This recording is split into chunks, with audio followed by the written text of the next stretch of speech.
તો ખેડામાં ગુજરાત ફર્સ્ટના અહેવાલની વધુ એક અસર. ખેડા જિલ્લા પ્રાથમિક શિક્ષણ વિભાગ કાર્યવાહી કરશે.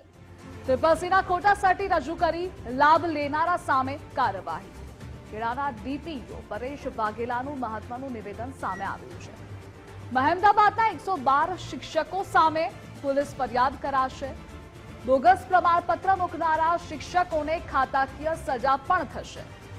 15 જેટલા નિવૃત્ત શિક્ષકોના પેન્શનમાં પણ કાપ મૂકવા દરખાસ્ત છે. અગાઉ શિક્ષક સંઘના હોદ્દેદારો ભીનું સંકેલવાના મૂડમાં હતા. ખોટા સર્ટીઓ અંગે ક્લીન ચીટ આપવા પ્રયાસ પણ કરાયા હતા. જોકે ગુજરાત ફર્સ્ટના આ અહેવાલ બાદ શિક્ષણ વિભાગ કાર્યવાહી કરશે.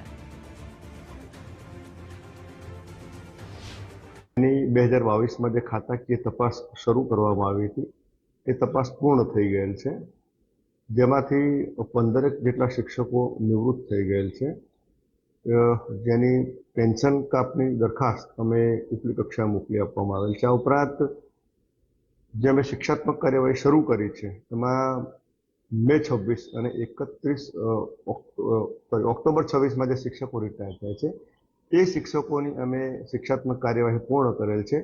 બાકીના જે શિક્ષકો છે એમાંથી મોટા ભાગના 80% શિક્ષકોએ રિકવરી.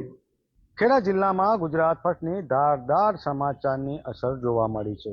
ખેડા જિલ્લા પંચાયત હસ્તક ચાલતા શિક્ષણ વિભાગ દ્વારા વર્ષ 2022માં ત્રિપલસીના 100થી વધારે લોકોને ખોટા સર્ટીના આધારે તપાસનો ધમધમાટ શરૂ કરવામાં આવ્યો હતો, પરંતુ ક્યાંક ને ક્યાંક ઢીલી નીતિથી આ જ લોકો સામે ઢીલી કામગીરી કરી અને તેમને બચાવવા પ્રયાસ કરવામાં આવ્યા હતા. જોકે ગુજરાત ફર્સ્ટે આ અહેવાલ પ્રદર્શિત કરતા હવે શિક્ષણ વિભાગ હરકતમાં આવ્યું છે અને તમામ જે ત્રિપલસીના ઉમેદવારો જેમને બોગસ સર્ટીના આધારે ઉચ્ચતર મેળવવાનો પ્રયાસ કર્યો હતો તેમની સામે હવે પોલીસ કાર્યવાહી સાથે કડક કાર્યવાહી કરવા શિક્ષણ વિભાગે કમર કસી છે અને ટૂંક જ સમયમાં આ તમામ સામે કાયદાકીય પગલાં લેવામાં આવશે.